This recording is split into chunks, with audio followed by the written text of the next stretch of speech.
बच्चों ये है हमारा लेक्चर 235 और हम कर रहे हैं आपकी ज्योग्राफी की एनसीईआरटी टेक्स्ट बुक में से चैप्टर 8 जिसका नाम है India, climate, vegetation and wildlife. So इस चैप्टर के अंदर हम इंडिया के बारे में, इंडिया का क्लाइमेट, इंडिया का वेजिटेशन और इंडिया की वाइल्ड लाइफ। सो क्लाइमेट क्या होता है?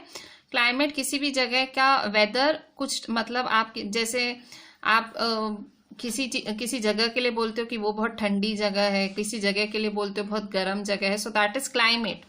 वेजिटेशन, वेजिटेशन मतलब प्लांट्स, ठीक है, प्लांट्स वगैरह, फ्रूट्स, प्लांट्स।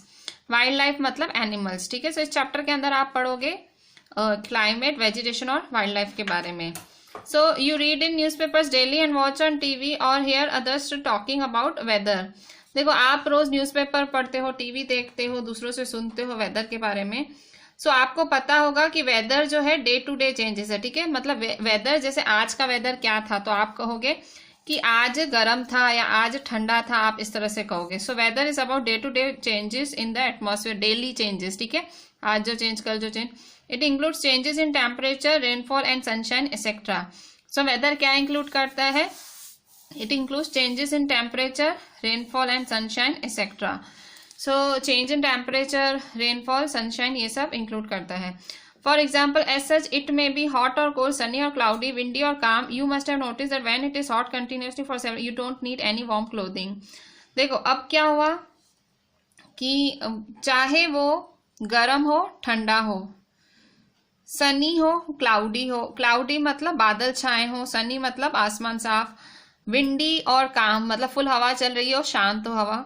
तो आपने नोटिस किया होगा अगर फुल गर्मी होती है, कंटिन्यूसली बहुत दिनों तक गर्मी होती है, तो आप कोई गर्म कपड़े नहीं पहनते हो। कंटिन्यूसली गर्मी होती है, आप समझ जाते हो भाई गर्मी रहेगी, गर्म कपड़े नहीं पहनने।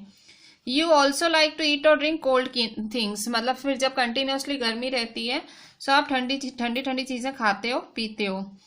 इन contrast there are days together you feel cold without woollen clothes.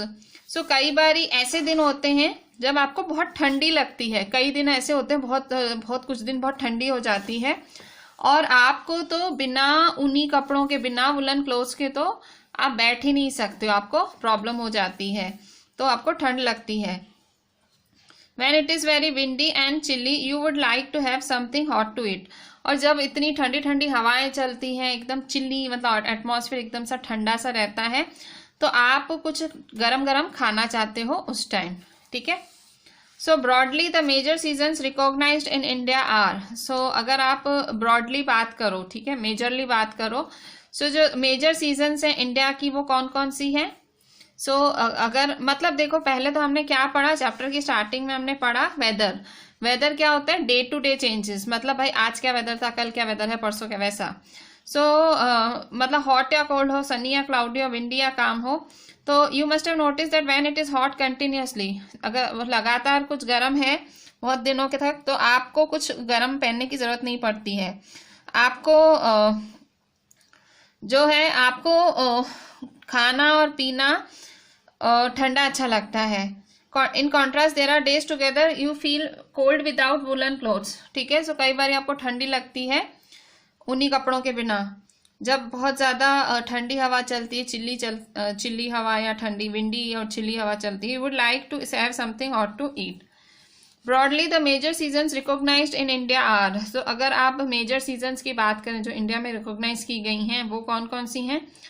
Cold weather season है, कोल्ड वेदर सीजन जिसको विंटर कहते हैं, December to February. Hot weather season जिसको हम समर कहते हैं, मार्च टू मई। फिर साउथ वेस्ट मॉनसून सीजन जिसे हम रेनी कहते हैं, फिर जो जून टू सितंबर में होती है। Season of retreating monsoon, autumn, जिसे हम अक्टूबर और नवंबर में देखते हैं। फिर से देखो कोल्ड वेदर सीजन मतलब ठंडी ऋतु जिसको विंटर कहा जाता है, और ये ठंड विंटर कब कौन कौन से महीनों में देखने मिलती है? दिसंबर टू फरवरी, आपको दिसंबर से फरवरी में देखने मिलती है, December to February. This is page 56 of your geography NCERT textbook. So आपको ठंडी दिसंबर से फरवरी। फिर हॉट वेदर सीजन समर, ठीक है, गर्मियां कब देखने मिलती हैं? मार्च टू मई, मार्च, अप्रैल, मई, ठीक है, गर्मियां आपको मार्च से मई देखने मिलती हैं। साउथ वेस्ट मॉनसून सीजन, ठीक है, साउथ वेस्ट मॉनसून सीजन जो कि रेनी सीजन कहलाती है, ठीक है। सो ये आपको जून से सितंबर, जून जुलाई अगस्त सितंबर, ठीक है, जून जुलाई अगस्त सितंबर 4 महीने आपको रेनी सीजन देखने मिलती है, ठीक है। फिर सीजन ऑफ रिट्रीटिंग मानसून, जिसको हम ऑटम भी कहते हैं, ठीक है, season of retreating monsoon autumn भी कहते हैं, जो होता है अक्टूबर नवंबर, ठीक है। तो देखो कोल्ड वेदर सीजन विंटर है, विंटर दिसंबर टू फरवरी, दिसंबर जनवरी फरवरी। Hot weather season summer March April मई।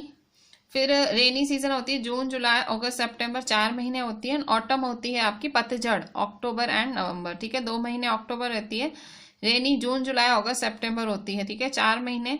समर मार्च अप्रैल मई होती है, और विंटर होती है दिसंबर जनवरी फरवरी, ठीक है। सो कोल्ड वेदर सीजन और विंटर। सो जब अगर आप कोल्ड वेदर सीजन या विंटर की बात करें, अब हम एक एक को समझेंगे। इसमें आप पहले ये जो सीजन्स कौन से महीने से होती हैं और क्या रहती हैं। जो कोल्ड वेदर सीजन है उसे विंटर कहते हैं, वो रहती है दिसंबर से फरवरी। हॉट वेदर सीजन होती है जिसे हम समर कहते हैं, वो होती है मार्च टू मई। साउथ वेस्ट मानसून होती है जिसे सीजन होती है जो रेनी होती है, जो होती है जून टू सितंबर। और season of retreating monsoon autumn, ठीक है, season of retreating monsoon autumn October and November होती है, ठीक है। कोल्ड वेदर सीजन और विंटर, ठीक है। कोल्ड वेदर सीजन और winter. During the winter season the sunrays do not fall directly in the region. जब ठंडियां आती हैं, ठीक है, जब ठंडी आती है जो सनरेज होती हैं वो डायरेक्टली गिरती नहीं है रीजन पे, मतलब they do not fall directly in the region. During the winter season the sunrays do not fall directly in the region. As a result the temperature are quite low in northern India. मतलब जो सनरे है सीधी नहीं गिरेगी, सूरज की किरण सीधी नहीं गिरेगी, वो slant में गिरेगी। तो सीधी गिरेगी ना तो गर्मी लगे। अगर देखो आप सूर्य पे, आप सूरज की रोशनी पे आप बैठो, ठीक है, सूरज की रोशनी पे आप बैठो, उसके तो सामने बैठ जाओ, ठीक है, आपको एकदम गरम गरम लगेगा, सब गरम लगेगा। बट अगर आप थोड़ा तिरछा बैठो आपको तिरछी धूप कम लगेगी। जो टेम्परेचर है वो बहुत ही लो होता है नॉर्थ इंडिया में, ठीक है, the temperature is quite low in the north India, ठीक है। कोल्ड वेदर सीजन या winter. During the winter season the sunrays do not fall directly in the region, as a result temperature are quite low in northern India. अब hot weather season या summer के बारे में बात करते हैं। Hot weather season या summer. In the hot weather season sunrays more or less directly fall in this region. Hot weather season में, समर में क्या होता है, सनरेज लेस डायरेक्टली फॉल करती हैं, ठीक है, कम डायरेक्टली फॉल करती है। Temperature becomes very high, hot and dry winds called loo blow during the day. Temperature क्या हो जाता है, बहुत ज्यादा बढ़ जाता है, बिकम्स वेरी हाई, और गर्म और बिल्कुल नहीं, कैसे कहते हैं, सूखी हवाएं चलने लगती है, जिसे हम लू कहते हैं, ठीक है। हॉट वेदर सीजन समर में सनरेज मोर या लेस डायरेक्ट होती हैं, और टेम्परेचर इतना ज्यादा हाई हो जाता है, hot and dry wind called लू यहाँ फ्लो होने लगती है, ब्लो ड्यूरिंग द डे, ठीक है। अब हम देखेंगे साउथ वेस्ट मानसून सीजन या रेनी सीजन, ठीक है, साउथ वेस्ट मानसून सीजन या rainy season. This season is marked by the onset and advance of monsoon, ठीक है, साउथ वेस्ट मानसून सीजन या रेनी सीजन। ये सीजन कब चालू होती है, this season is marked by the onset. This season is marked by the onset and advance of monsoon, मतलब जब मानसून आने वाला होता है तब ये सीजन दिखती है। This season is marked by the onset and advance of the monsoon. The winds blow from Arabian sea and bay of Bengal towards the land. Winds कहाँ से आती हैं, अरेबियन सी और बे ऑफ बंगाल, बंगाल की खाड़ी और अरेबियन सी से आती है, कहाँ पे, लैंड की तरफ आती है, ठीक है। दिस सीजन कब दिखेगी आपको ये सीजन, ऑनसेट, मतलब जब मॉनसून बैठेगा तब दिखेगी, और कहाँ से ब्लो करेगी, अरेबियन सी से और bay of Bengal towards the land. They carry moisture with them, ठीक है, ये अपने साथ क्या कैरी करती है, मॉइस्चर, इनमें एक नमी होती है, दे carry moisture with them. When this winds strike the monsoon barriers rainfall occurs. जब ये विंड मतलब माउंटेन बैरियर्स, मतलब ये जब चट्टानों से टकराती हैं, ये जो विंड्स हैं चट्टानों से टकराती हैं तो बारिश गिरती है, ठीक है। फिर से मॉनसून सीजन या रेनी सीजन कब कब होती है? By the onset and advance of monsoon. जो विंड्स हैं वो अरेबियन सी से और बे ऑफ बंगाल से लैंड की तरफ आती हैं। इनमें नमी होती है और जब ये माउंटेन बैरियर्स को स्ट्राइक करती हैं तो रेनफॉल होती है। ठीक है, so season of retreating monsoon और ऑटम। सो अब हम देखेंगे सीजन ऑफ रिट्रीटिंग मॉनसून और autumn. Winds move back from the mainland to the bay of Bengal. So जो विंड्स हैं वो मेनलैंड से, जो winds move back from the mainland to the bay of Bengal, winds mainland से वापस बे ऑफ बंगाल की तरफ मूव करती हैं। This is the season of the retreating monsoon. So इस सीजन को हम रिट्रीटिंग मॉनसून कहते हैं। देखो अब पहले कहाँ से आई विंड, आई कहाँ से थी? अरेबियन सी और बे ऑफ बंगाल से जमीन की तरफ आई थी, अपने साथ नमी लाई थी, और जब ये विंड माउंटेन बैरियर्स को लगी तो रेनफॉल हुआ। ठीक है, so season of retreating monsoon या ऑटम में क्या होता है? Winds move back from the mainland to the bay of Bengal. Winds जो है मेनलैंड से बे ऑफ बंगाल की तरफ जाती हैं और ये सीजन होती है रिट्रीटिंग मॉनसून्स की। ठीक है, रिट्रीटिंग मॉनसून मतलब इस टाइम बारिशें वापस जा रही होती है। रिट्रीट मतलब वो दे आर गोइंग बैक। ठीक है, the southern parts of India particularly Tamil Nadu and Andhra Pradesh receive rainfall in this season. So जो साउदर्न पार्ट्स हैं, इंडिया के जो साउदर्न पार्ट्स हैं, पर्टिकुलरली तमिलनाडु एंड आंध्र प्रदेश। ठीक है, so southern parts of India है जिनमें पर्टिकुलरली तमिलनाडु एंड आंध्र प्रदेश है, वो रेनफॉल रिसीव करती हैं इस सीजन में। ठीक है, so season of retreating monsoon या ऑटम, ऑटम मतलब पतझड़। ठीक है, सो इस सीजन में जो है विंड वापस जाती है जमीन की तरफ बे ऑफ बंगाल से, और ये सीजन होती है रिट्रीटिंग मॉनसून की, जिसमें मॉनसून वापस जाती है। The southern parts of India particularly Tamil Nadu and Andhra Pradesh receive rainfall in this season. So जो साउदर्न पार्ट है, ठीक है, जो साउदर्न पार्ट है इंडिया के, जैसे कि तमिलनाडु है, आंध्र प्रदेश है, वो रेनफॉल रिसीव करते हैं।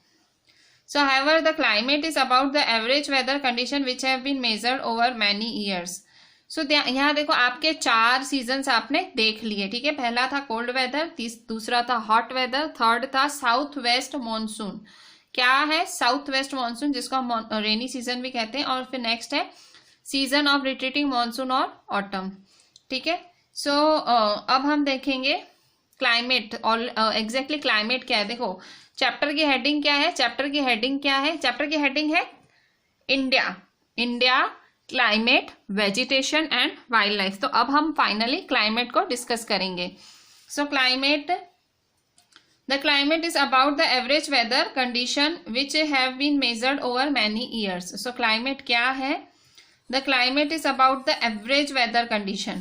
ठीक है, climate average weather condition। अच्छा, average weather condition मतलब वेदर जो है, वेदर को एवरेज आप भाई, जैसे आज ठंडी है, कल ठंडी है, परसों ठंडी है, फिर एक दिन गर्मी हुई, तो एवरेज क्या होगा? ठंड। भाई आप कहोगे ठंडी चल रही है। ठीक है भाई, एक दिन थोड़ी सी गर्मी हो गई तो ऐसे नहीं कि गर्मी आ गई, नहीं, ठंडी है, ठंडी है, ठंडी है, ठंडी है, और एक दिन गर्मी आई तो हम कहेंगे भाई ठंडी की सीजन है। सो जो क्लाइमेट है, climate is about the average weather condition which have been measured over many years. मतलब जो आप किसी जगह के बहुत सारे सालों तक आप मेजर करते हो, जब आप किसी जगह का जो वातावरण है बहुत सारे साल स्टडी करते हो, उसे हम कहते हैं क्लाइमेट। तो आप बोलते हो कि भाई जगह ही वैसी है। ठीक है, जैसे राजस्थान के लिए ऐसे बोला जाता है कि भाई गर्म जगह है, डेजर्ट रीजन है, गर्मी रहती है। ठीक है, तो कोई और जगह है वहां हम कहेंगे भाई ठंडी रहती है, भाई मसूरी है, भाई कहेंगे ठंड रहता है। सो इस तरह से कोई सीजन जो है वो मतलब एट्रीब्यूट बन जाता है उसका, जो क्लाइमेट ओवर द ईयर्स उसका मान दिया जाता है कि भाई इस तरह से उसका क्लाइमेट रहता है। So climate is about the average weather condition which have been measured over many years. ठीक है, the climate of India has broadly been described as monsoon type. ठीक है, जो इंडिया का क्लाइमेट है कैसे डिस्क्राइब किया जाता है? मॉनसून टाइप डिस्क्राइब किया जाता है। सो अगर आप इंडिया के क्लाइमेट की बात करो तो हमारे इंडियन क्लाइमेट को मॉनसून टाइप की कैटेगरी में डाला गया है। अच्छा, ऐसे नहीं मॉनसून बोला गया है तो भाई 12 महीने बरसात गिरेगी, वैसा नहीं। मॉनसून क्लाइमेट का मतलब क्या हुआ? Monsoon is taken from the Arabic word mausam which means seasons, ठीक है। So monsoon is taken from Arabic word mausam which means seasons. So monsoon word कहाँ से लिया गया है? अरेबिक वर्ड से लिया गया है, मौसम वर्ड से लिया गया है, जिसका मतलब होता है seasons. So due to India's location in the tropical region, most of the rain is brought by monsoon winds. So जो इंडिया का लोकेशन है ट्रॉपिकल रीजन में, इंडिया का आपने आगे इक्वेटर ग्लोब ये सब पढ़ के आए हो। सो ट्रॉपिकल रीजन में जो इंडिया का लोकेशन है, तो ज्यादातर जो रेन है मॉनसून विंड्स लाती हैं, ठीक है। ज्यादातर रेन कौन लाती है? मॉनसून विंड्स लाती हैं। Agriculture in India is dependent on rains, ठीक है। So agriculture in India is dependent on rains. Good monsoon means adequate rain and a bountiful crop. अगर बहुत अच्छी बारिश पड़ रही है, इसका मतलब बहुत अच्छा मॉनसून हुआ, इसका मतलब बहुत अच्छी बारिश पड़ी और बहुत ज्यादा क्रॉप उगा, ठीक है। सो फिर से क्लाइमेट वर्ड का मतलब क्या है? क्लाइमेट मतलब जब आप किसी जगह का वातावरण आप एक साथ मेजर करते हो बहुत सारे सालों तक और फाइनली एक एवरेज बात करते हो, so that is called climate. So climate is about the average weather condition which have been measured over many years. Climate of India has broadly been described as monsoon type. So India का climate monsoon type इस तरह से describe किया गया है। Monsoon is taken from Arabic word mausam, ठीक है। मौसम से लिया गया है which mean season due to India's location in the tropical region. So जो इंडिया की लोकेशन है ट्रॉपिकल रीजन में, ज्यादातर रेन है वो मॉनसून विंड्स लाती हैं। Agriculture in India is dependent on rains. So India का जो एग्रीकल्चर कंप्लीटली रेन पे डिपेंड करता है। Good monsoon means adequate rain and a bountiful crop. So अच्छा मॉनसून मतलब अच्छी बारिश और बाउंटीफुल क्रॉप, अच्छा क्रॉप, ठीक है। अब यहाँ पे साइड में एक पेज नंबर 57 पे ही यहाँ कुछ दिया गया है। What would happen if monsoons were weak or even worse failed to occur one year? अच्छा, क्या होगा बारिशें खराब हुई, मॉनसून अगर खराब रही, मॉनसून बहुत बुरी रही या मॉनसून आई ही नहीं, ठीक है, रेन हुई नहीं, तो क्या होगा? Tick the correct. Crops will be affected or not affected. Level of the water in the well will come up, come down. Summer will be longer, shorter. So crop तो affected हो, crop will be affected. Obviously बारिश ही नहीं आई, फसलों को तो बहुत problem होगी। Level of the water in a well. So जो well का पानी है वो तो go down, बारिश ही नहीं आई तो बढ़ेगा कैसे? Summer will be, तो summer क्या होगी? Summer obviously longer होगी, बारिश नहीं आ रही है तो summer गर्मी ज्यादा बढ़ जाएगी, ठीक है। सो बारिश ना आने से ये सब होता है, फसल नहीं उगती है, पानी का लेवल गिरता जाता है, समर बहुत लंबी हो जाती है, ठीक है। सो हमारे इंडिया का क्लाइमेट है मॉनसून टाइप। मॉनसून टाइप मतलब सीजन्स, मतलब सब सीजन्स देखने मिलेंगे आपको इंडिया में। क्यों क्लाइमेट मॉनसून टाइप है? क्योंकि इंडिया ट्रॉपिकल रीजन है, India's location in the tropical region. So ज्यादातर जो रेन है वो मॉनसून विंड्स लाती हैं, ठीक है।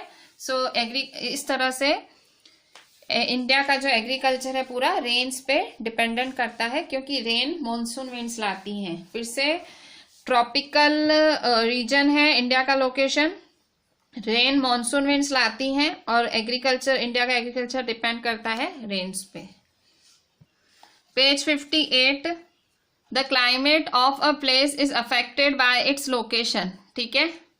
एक पेज नंबर 58। तो क्लाइमेट हमने पढ़ा, भाई क्लाइमेट होता क्या है, क्लाइमेट की हमने एग्जैक्ट डेफिनेशन पढ़ी। अब क्लाइमेट ऑफ अ प्लेस है क्या? सो climate of a place is affected by its location. किसी भी जगह का जो क्लाइमेट है, किसी भी प्लेस का क्लाइमेट है, वो उसकी location, altitude, distance from the sea and relief से अफेक्ट होता है। The climate of a place is affected by its location, altitude, distance from the sea, relief, ठीक है। सो किसी भी जगह का क्लाइमेट इन चार चीजों से अफेक्ट होता है। Therefore we experience regional differences in the climate of India. तो हमें इंडिया के क्लाइमेट में रीजनल डिफरेंसेस देखने मिलते हैं। Jaisalmer and Bikaner in the desert of Rajasthan are very hot, ठीक है। जैसलमेर, बीकानेर जो है राजस्थान डेजर्ट में बहुत ज्यादा गर्म है। While Dras and Kargil in Jammu and Kashmir are freezing cold, और आपको फुल ठंडी द्रास और जम्मू कश्मीर में देखने मिलेगी।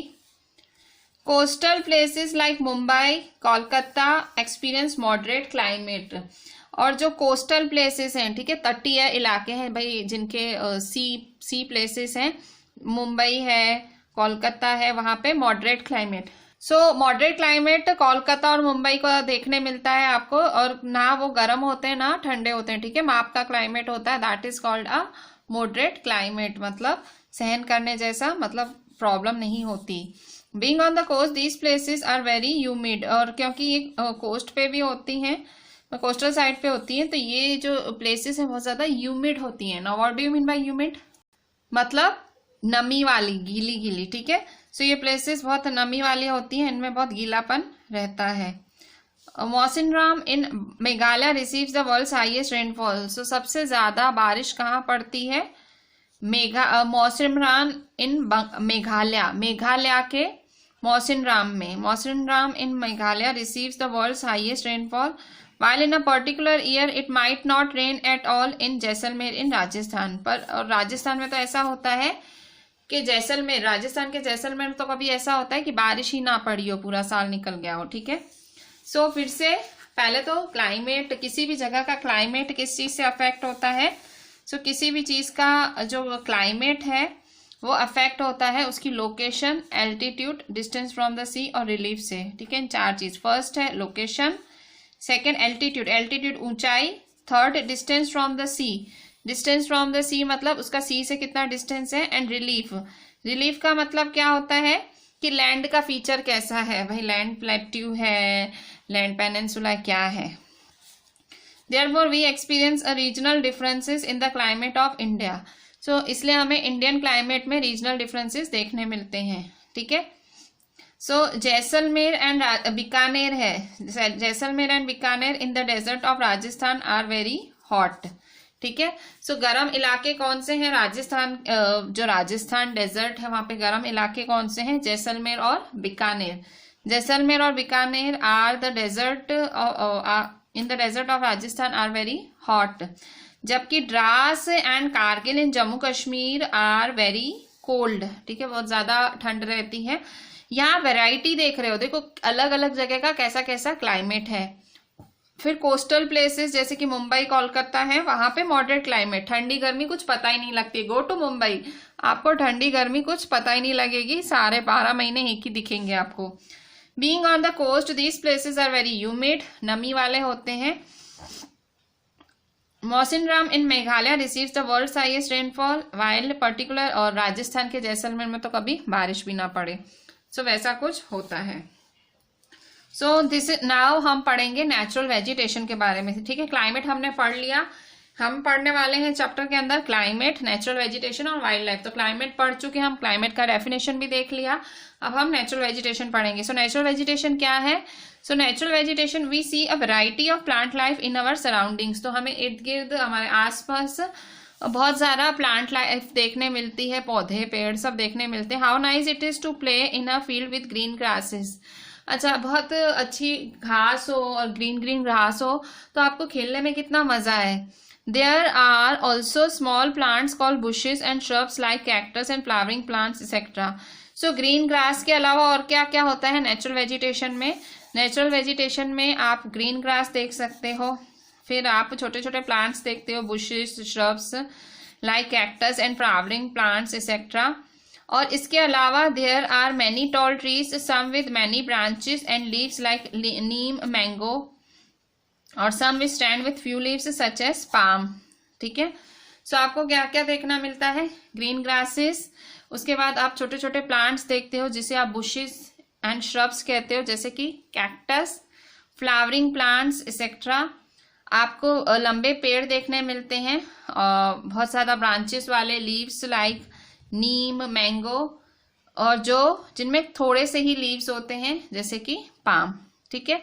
फिर से नेचुरल वेजिटेशन में आपको क्या क्या देखने मिलता है? ग्रीन ग्रास जिसमें आप खेलते हो, छोटे छोटे प्लांट्स जैसे कि बुशेस, फिर श्रब्स देखने मिलते हैं जैसे कि कैक्टस, ठीक है, छोटे छोटे प्लांट्स उसे हम बुशेस कहते हैं। श्रब्स जैसे कि कैक्टस, फ्लावरिंग प्लांट्स देखने मिलते हैं। Besides there are many tall trees, some with many branches, ठीक है। सो लंबे लंबे पेड़ देखने मिलते हैं। जिनमें बहुत सारे ब्रांचेस होती हैं। And leaves like neem, mango, ठीक है, जिन लंबे लंबे पेड़ जिनमें बहुत सारी ब्रांचेस होती हैं, लीव्स होते हैं, नीम, फिर मैंगो, और some which stand with few leaves, और कुछ आपको ऐसे पेड़ दिखेंगे जिनमें थोड़े से ही पत्ते होते हैं, जैसे कि पाम, ठीक है। So the grasses, shrubs and trees which grow on their own without interference or help from human beings are called natural vegetation. So natural vegetation क्या होता है? Natural vegetation का मतलब grasses, shrubs and trees. अच्छा, shrubs क्या था? तो हमने shrubs by cactus जैसे, ठीक है। So grasses, shrubs and trees which grow on their own, ठीक है, जो खुद ब खुद उगते हैं विदाउट इंटरफेरेंस और हेल्प फ्रॉम ह्यूमन बींग्स, ठीक है। मतलब ऐसा नहीं कि आपने जाके बीज बो दिया और उग गया, या भाई कोई माली आया, गार्डनर आया, वो बीज लगा के गया, या फार्मर आया, नहीं, खुद ब खुद नेचुरली, ठीक है। आप जैसे सड़कों पे कई बार देखते हो भाई, ठीक है, कहीं किसी ने भाई जानबूझ के आजू बाजू लगाए हो, सरकार ने ग्रीनरी के लिए लगाए हो, पर ऐसा नहीं, खुद ब खुद कहीं पे भी उग जाती है, उसे कहते हैं नेचुरल वेजिटेशन। भाई आपने कुछ नहीं किया, ठीक है, उसके लिए आपने कुछ नहीं किया, खुद ब खुद उगी, ठीक है। So the grasses, shrubs and trees which grow on their own without interference or help from human beings are called natural vegetation.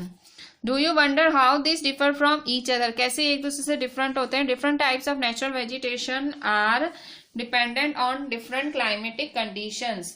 सो अलग अलग तरह का जो नेचुरल वेजिटेशन है वो अलग अलग क्लाइमेटिक कंडीशंस पे डिफर करता है। Different type of are dependent on different climatic conditions. मतलब जहाँ पे कहीं श्रब्स ज्यादा देखने मिलते हैं, कहीं ग्रासेस ज्यादा देखने मिलते हैं, ट्रीज। सो इस तरह से जो different type of natural vegetation है, different types of natural vegetation are dependent on different climatic conditions, ठीक है। So among which the amount of rainfall is very important. So इसमें जो रेनफॉल का अमाउंट बहुत ज़्यादा ज़रूरी है, ठीक है। सो हम भाई रेनफॉल के अमाउंट के हिसाब से डिसाइड करेंगे या डिस्कस करेंगे कि भाई कहाँ पे क्लाइमेट के हिसाब से, रेनफॉल के हिसाब से वेजिटेशन कैसे उगेगा। मतलब वेजिटेशन के लिए दो फैक्टर जरूरी हैं भाई, क्लाइमेट कैसा रहेगा और रेनफॉल कितनी गिरेगी, ठीक है। सो ये दो जरूरी हैं, ठीक है। So different types of nature are dependent on different climatic condition among which the amount of rainfall is very important, ठीक है। Due to varied climatic condition India has a wild range of natural vegetation, ठीक है।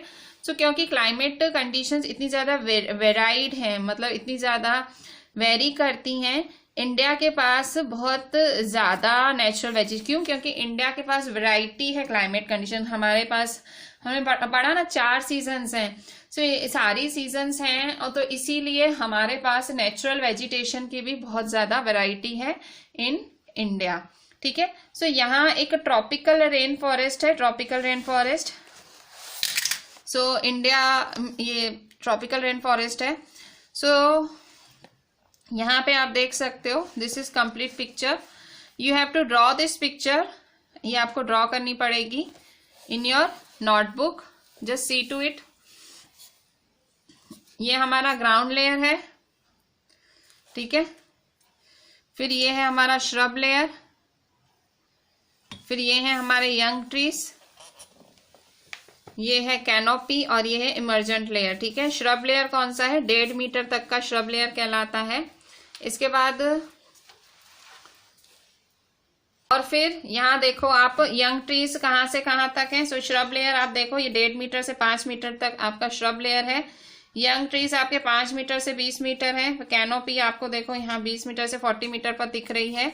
And emergent layer, ठीक है, सबसे ऊंचा वाला। So this is emergent layer, जो कि 60 मीटर्स है, ठीक है। 60 मीटर तक कोई भी पेड़ उग सकता है। सो ये ग्राउंड लेयर मतलब 1.5 मीटर मिनिमम रहता है, देखो 1.5 मीटर। फिर ये श्रब, सबसे नीचे श्रब, फिर छोटे छोटे पेड़, फिर कैनोपी होती है, फिर इमर्जेंट लेयर होता है, ठीक है। सो इसमें आप देखो 1.5 मीटर है, 5 मीटर है, 20 मीटर है, 40 एंड 60, 1.5, 5, 20, 40, 60, ठीक है। सो 1.5 से 5 this is shrub layer, 5 metre से 20 metre young trees, then 20 to 40 metre is canopy, 40 to 60 is emergent layer. ठीक है। अच्छा, अब हम we will understand the next topic कि भाई फॉरेस्ट जरूरी क्यों है, वाई आर फॉरेस्ट नेसेसरी। अच्छा, फिर से नेचुरल वेजिटेशन में आपको क्या क्या देखना मिलेगा। नेचुरल वेजिटेशन में आपको ग्रासेस देखने मिलेंगी, छोटे छोटे प्लांट्स जिनको आप बुशेस कहते हो, श्रब्स जैसे कि कैक्टस, फ्लावरिंग प्लांट्स देखने मिलते हैं, बहुत लंबे ऊंचे पेड़ हैं, बहुत सारे ब्रांचेस हैं, लीव्स हैं जैसे कि नीम, मैंगो, और कुछ जो हैं उनमें कुछ ही पत्ते होते हैं जैसे कि पाम, और ग्रासेस, श्रब्स और ट्रीज जो खुद से उगते हैं विदाउट इंटरफेरेंस और help from human beings, they are called natural vegetation. So किस तरह से एक दूसरे से डिफर करते हैं, डिफरेंट है। Different types of natural vegetation are dependent on different climatic conditions among which the amount of rainfall is very important. So अलग अलग तरह की जो नेचुरल वेजिटेशन है वो डिपेंड करती है डिफरेंट क्लाइमेटिक कंडीशन पे। सो जिसमें जो रेनफॉल का अमाउंट है वो बहुत ज़्यादा ज़रूरी है।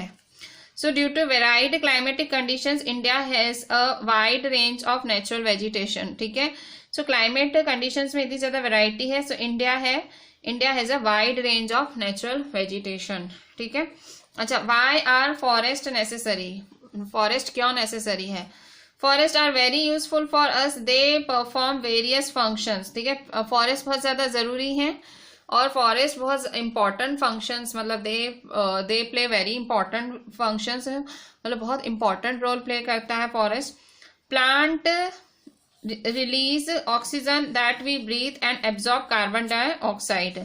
सो प्लांट क्या करता है, प्लांट रिलीज ऑक्सीजन। ठीक है, प्लांट ऑक्सीजन रिलीज करता है दैट वी ब्रीथ। ठीक है, हम जो सांस लेते हैं प्लांट वो ऑक्सीजन रिलीज करता है और एब्जॉर्ब करता है कार्बन डाइऑक्साइड। ठीक है, प्लांट रिलीज करता है ऑक्सीजन और plant release oxygen that we breathe. ठीक है, सो जो सांस हम लेते हैं प्लांट वो ऑक्सीजन एब्जॉर्ब करता, प्लांट जो ऑक्सीजन हम लेते हैं वो ऑब्वियसली कहाँ से आती है, प्लांट्स से, एज सिंपल एज दैट।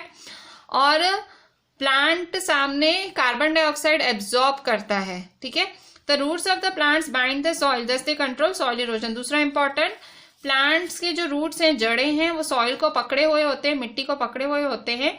सो इसलिए ये क्या करते हैं, सॉइल इरोजन को भी कंट्रोल करते हैं, मिट्टी को उड़ने से भी बचाते हैं। सो फॉरेस्ट कैसे कैसे जरूरी हैं, सो दे रिलीज ऑक्सीजन जिससे हम सांस लेते हैं, कार्बन डाइऑक्साइड एब्जॉर्ब करते हैं। प्लांट्स के जो रूट हैं सॉइल को पकड़ के रखते हैं, इसलिए वो सॉइल इरोजन को कंट्रोल करते हैं। Forest provide us with timber for furniture. ठीक है, फर्नीचर के लिए फॉरेस्ट हमें टिम्बर देते हैं, provide us timber for furniture, fuel wood, fodder, medicinal plants and herbs, lac, honey, gum etcetera. ठीक है, सो फॉरेस्ट हमें क्या प्रोवाइड करते हैं, forest provide us with timber for furniture, furniture के लिए टिम्बर, फ्यूल वुड, ठीक है, वो लकड़ा वगैरह भाई जलाने के लिए, फॉडर, फॉडर का मतलब भाई जो एनिमल्स वगैरह होते हैं उनको ग्रेस करने के लिए फॉडर चाहिए होता है। मेडिसिनल प्लांट्स, मेडिसिनल प्लांट्स मतलब तुलसी हुई, नीम हुआ, एलोवेरा हुआ। ठीक है, तो आपको पता है इन सब में कई कई गुण हैं, बहुत सारे गुणी प्लांट्स हैं मेडिसिनल प्लांट्स। एंड हर्ब्स, ठीक है, हर्ब भी हुआ भाई, हर्ब्स में आप मेथी वगैरह बोल सकते हो। देन LAC, लैक, लैक का मतलब क्या होता है, मतलब रेसिनियस सब्सटेंस होता है। लैक का मतलब चिपचिपा पदार्थ होता है जो मतलब पौधों से मिलता है। फिर हनी है, हनी भी हमें फॉरेस्ट से, गम भी हमें फॉरेस्ट से मिलता है। ठीक है, सो लैक मतलब आप रेसिन बोल सकते हो। सो फॉरेस्ट हमें टिम्बर देता है, लकड़ा देता है फर्नीचर के लिए, fuel wood, fodder, medicinal plants and herbs, lac, honey, gum etcetera. ठीक है, सो फॉरेस्ट हमें ये सब देता है। And then forest are the natural habitat for wildlife. ठीक है, सो फॉरेस्ट में जो जंगली जानवर हैं वो रहते हैं। ठीक है, जंगली जानवरों का कुदरती घर है फॉरेस्ट। ऑब्वियसली अगर हैबिटेट मतलब रहने की जगह, नेचुरल मतलब नेचुरली, किसी ने बना के नहीं दिया है भाई हमने घर बना के दिया, भाई इसमें लायन रहेगा, इसमें टाइगर, ऐसे नहीं। Forest is a natural habitat, कुदरती हैबिटेट है, कुदरती रहने की जगह है, वाइल्ड लाइफ की, जानवरों की कुदरती रहने की जगह है।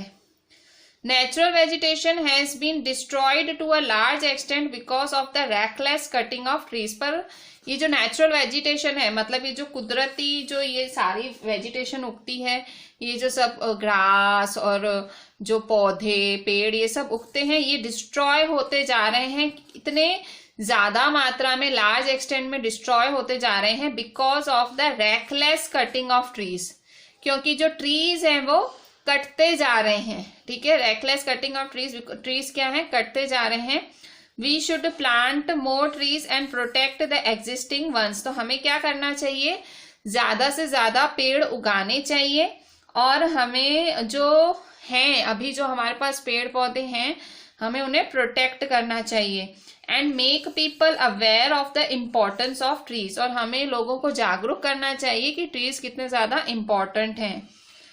We can have special programmes like, हम लोग लोगों को जागरूक करने के लिए अलग अलग प्रोग्राम्स भी कर सकते हैं, जैसे कि वन महोत्सव। ठीक है, हम वन महोत्सव भी कर सकते हैं। To involve more people in making our earth green, जैसे ज्यादा से ज्यादा लोग हमारे साथ इन्वॉल्व हों और हमारी जो धरती है वो एकदम ग्रीन ग्रीन हो जाए। सो फॉरेस्ट जो है, फॉरेस्ट के कितने सारे यूजेस हैं, फॉरेस्ट के आपने देखा बहुत सारे यूजेस हैं। ऑक्सीजन देती है फॉरेस्ट, हमें उसके रूट्स सॉइल इरोजन से बचाते हैं, मिट्टी को बहने से, उससे फॉरेस्ट से हमें टिम्बर मिलता है फर्नीचर के लिए, फ्यूल वुड मिलता है, fodder, medicinal plants, herbs, lac, honey, gum. Forest जो है नेचुरल हैबिटेट है वाइल्ड लाइफ का, मतलब जो जंगली जानवर हैं वो फॉरेस्ट में ही रह पाते हैं।